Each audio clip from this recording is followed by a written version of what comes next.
Super 6 హామీలు అని చెప్పి ఒక 6 హామీలను ఆయన చంద్రబాబు నాయుడు గారు ఆయన అధికారంలోకి రాని క్రితం ప్రజలకు ఇచ్చినటువంటి హామీలు.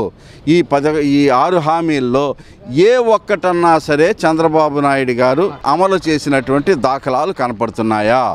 ఒక్కటన్నా సరే.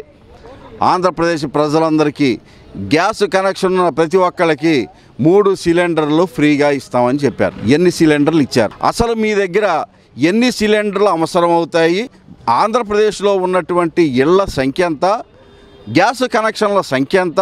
ఒక నెలకి సిలిండర్ ఇవ్వాల్సి వస్తే ఎన్ని సిలిండర్లు అవసరం అవుతాయి? ఈ సిలిండర్లకి 3 నెలలకే అయ్యేటువంటి బడ్జెట్ ఎంత? అసలు ఈ లెక్కన్నా మీ దగ్గర ఉందా?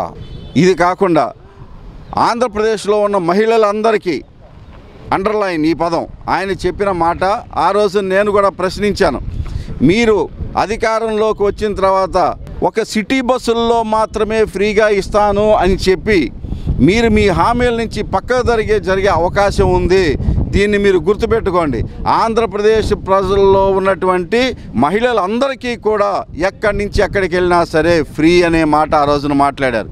కనీసం విజయవాడ, వైజాగ్ లాంటి ఈ నగరాల్లో కూడా సిటీ బస్సులు కూడా ఫ్రీగా ఎక్కించలేనటువంటి దుస్థితిలో మీరున్నారు. ఇది ఫెయిల్యూర్ కాదా? మీరు అన్నటువంటి సూపర్ 6ల్లో రైతులకు కానీ, లేకపోతే విద్యార్థులకు కానీ, లేకపోతే వాళ్ళ ఫీజు రీఎంబర్స్మెంట్ కానీ, ఆరోగ్యశ్రీ దీని కింద కానీ, ఇంకా ఎన్ని రకాలైనటువంటి 2600 జబ్బులకు సంబంధించినటువంటి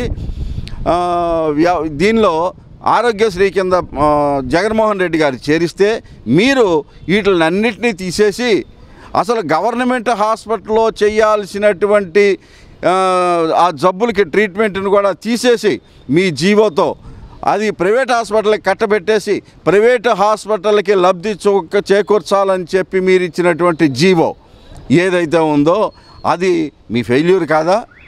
ఎన్ని జబ్బుల్ని ఈ 3 నెలల్లో ఈ 100 రోజుల కార్యక్రమంలో మీరు ఎంత డబ్బులు రిలీజ్ చేశారు? విద్యార్థుల కోసం ఎంత చేశారు? ఫీజు రియంబర్స్మెంట్ కోసం ఎంత చేశారు? మీరు ఈ లెక్క ఏమన్నా మీరు చెప్పగలరా? మీరు ఇచ్చిన హామీలని పక్కన పెట్టండి. మీరు ఇచ్చిన సూపర్ 6లు ఏవైతే ఉన్నాయో వాటిని పక్కన పెట్టండి. పక్కన పెట్టి ఈ 100 రోజుల్లో ఆ సూపర్ 6లను అమలు చేయడానికి మీ దగ్గర ఉన్నటువంటి ప్రణాళిక ఏదైనా పోనీ చెప్పగలరా? అది కూడా చెప్పలేనటువంటి అట్టర్ ఫెయిల్యూర్ ముఖ్యమంత్రి ఎవరన్నా ఉన్నారంటే భారతదేశంలోనే ఒక చంద్రబాబు నాయుడు గారు. ఆయన ఏదో రకంగా అధికారం కావాలి, ఆ సీట్లో కూర్చోవాలి. ఆయనకున్నటువంటి కేసుల్ని ఏదైతే ఉందో మళ్ళీ ఇంకోసారి ఉదహరిస్తున్నాను. స్కిల్ డెవలప్మెంట్ స్కామ్ అనేది జగన్మోహన్ రెడ్డి గారు ఏదో ఆయన మీద కేసు పెట్టినట్టుగా జనాలకి ఒక రకమైనటువంటి పబ్లిసిటీని ఇచ్చారు. ఇది జగన్మోహన్ రెడ్డి గారు పెట్టినటువంటిది కాదు. ఆ స్కిల్ డెవలప్మెంట్ దాని మీద పలానా చోట మీ ఇన్వాయిస్లకి ట్యాక్స్ రాలేదు అని చెప్పేసి central government income tax department మీరు అధికారంలో ఉన్న టైంలోనే మీకు రిమైండ్ చేసినటువంటి సంగతిని మీరు మర్చిపోతున్నారా? దాన్ని బయట పెట్టండి. ఆ రోజు నుంచి వాళ్ళు సెంట్రల్ గవర్నమెంట్ అడిగిన దానికి ట్యాక్స్ ఎందుకు కట్టలేదు? ఆ దొంగ బిల్స్ని ఇన్వాయిసెస్ని రైజ్ చేసిన మాట నిజమా అబద్ధమా? వీటిలన్నింటినీ బయట పెట్టండి. ఈ 100 రోజుల దీనిలో మీరు తీసుకున్నటువంటి చర్యలేంటి? ఇవేమీ లేవు. సూపర్ 6లు లేవు, మీ హామీలు లేవు, లేకపోతే మీరు తీసుకునేటువంటి నిర్ణయాలు ఏ రకంగా ఉండబోతున్నాయి ఇవేన్నిటిని పక్కన పెట్టేసి వీళ్ళు ఏ రకమైనటువంటి ఘనత వహిస్తున్నారు అని అంటే దీనికి చప్పట్లు కొట్టుకోండి, దీనికి డప్పులు కొట్టుకోండి, దీనికి శుభాకాంక్షలు చెప్పుకోండి, సభలు పెట్టుకోండి. కక్ష సాధింపు ధోరణితో వైసీపీ తరఫున యాక్టివ్గా ఎవరు పనిచేస్తున్నారో ఆ పనిచేసిన వాళ్ళ మీద కక్ష సాధింపు ధోరణి. తెలుగుదేశం పార్టీ ఆఫీసు మీద దాడి చేశారు అని చెప్పి ఇవాళ కొత్తగా 100 మందినో 120 మందినో సుమారుగా కొత్తగా క్యాండిడేట్లను జాయిన్ చేసి ఒక్క సాక్ష్యం లేకపోయినా కూడా మీరు ఎవరినో ఇక్కడ లోకల్గా ఉండేటువంటి ఎమ్మెల్యేలని ఏమంటే 4 పేర్లు చెప్పండి అని అంటే ఆయన 4 పేర్లు చెబితే ఇంకో ఎమ్మెల్యే దగ్గరికి వెళ్ళి ఇంకో ఆయన 4 పేర్లు చెబితే ఇవన్నీ కలిపి వాళ్ళు అక్కడ ఉన్నట్టుగానే రాసేసుకొని ఎఫ్ఐఆర్లు క్రియేట్ చేసేసి అరెస్టులు చేసి జైలుకి పంపిద్దామని అనుకోవటం ఇది మీ ఘనత కింద. కొట్టుకోండి, చప్పట్లు కొట్టుకోండి, డప్పు కొట్టుకోండి. విజయవాడ అతలాకుతలం అయిపోతే వరదల్లో బీభత్సాల్లో అన్యాయం అయిపోతే దాదాపుగా ఇవాళ వరకు ఉన్నటువంటి అనధికార లెక్కలను కూడా లెక్కలోకి తీసుకుంటే 100 మందికి పైగా అమాయకులు ప్రాణాలు చచ్చిపోతే ఆ ఘనత మీ కిందే లెక్క పెట్టుకోండి. డప్పు కొట్టుకోండి, చప్పట్లు కొట్టుకోండి, శుభాకాంక్షలు చెప్పుకోండి, సభలు మీటింగులు పెట్టుకోండి. ఇంకా ఏం చెప్పాలి మీకు దీని గురించి? Law and order failure. ఒక 9 సంవత్సరాల పాప అన్యాయంగా రేపు చేసి చంపబడితే దాన్ని ఇవాళ వరకు మీరు ఎవరో ఏమిటో కనిపెట్టలేనటువంటి పరిస్థితుల్లో మీరున్నారు. కొట్టండి, ఇంకొకసారి చప్పట్లు కొట్టుకోండి. మీ భుజాలు మీరు తలుచుకొని అబ్బా ఎంత బ్రహ్మాండంగా చేస్తున్నాం అని చెప్పి. పవన్ కళ్యాణ్ గారు, మీరు కూడా 36,000 మంది దాదాపుగా ఆంధ్రప్రదేశ్లో అమ్మాయిలు మాయమయ్యారు వాలంటీర్ వ్యవస్థ ద్వారా, వాలంటీర్లు చేసినటువంటి అకృత్యాల ద్వారా అని చెప్పారు. ఈ 36,000 మందిని ఎంతమందిని మీరు పట్టుకొని వచ్చి వాళ్ళ తల్లిదండ్రులకు అప్పచెప్పారు? కొట్టుకోండి, మళ్ళీ ఇంకొకసారి చప్పట్లు కొట్టండి. దీనికి మీరు సమాధానం చెప్పాల్సినటువంటి బాధ్యత లేదా? మీ ఫెయిల్యూర్స్ ఇంకా చెబుతాను.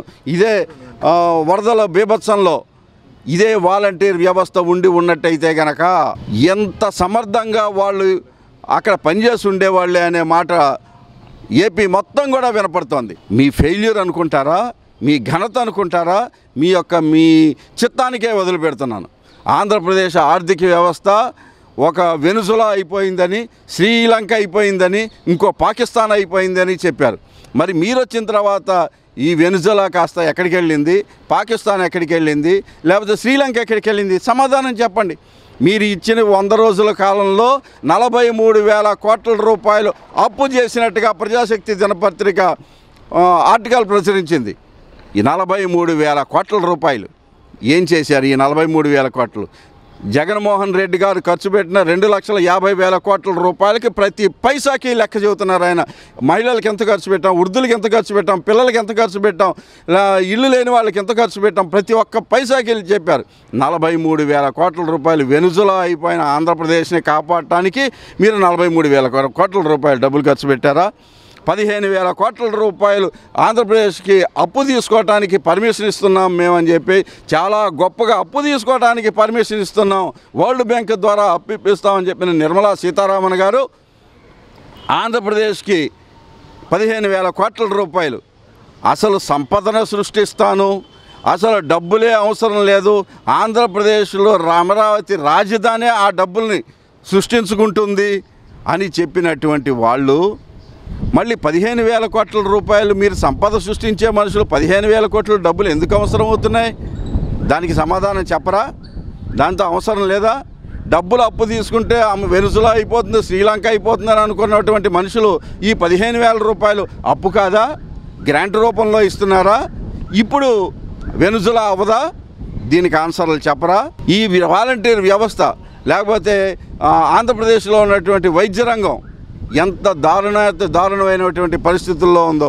మొన్న ఈ వరదలు అయిపోయిన తర్వాత ఈ డెంగ్యూలని కానీ, మలేరియాలని కానీ, టైఫాయిడ్లని కానీ ఆంధ్రప్రదేశ్లో ఎంత నరకం అనుభవిస్తున్నారో ఆంధ్రప్రదేశ్ ప్రజలు. దేనికైనా సరే మీ గవర్నమెంట్ స్పందించినట్టుగా దాఖలాలు ఏమన్నా చూపించగలరా? ఒక్కటన్నా సరే.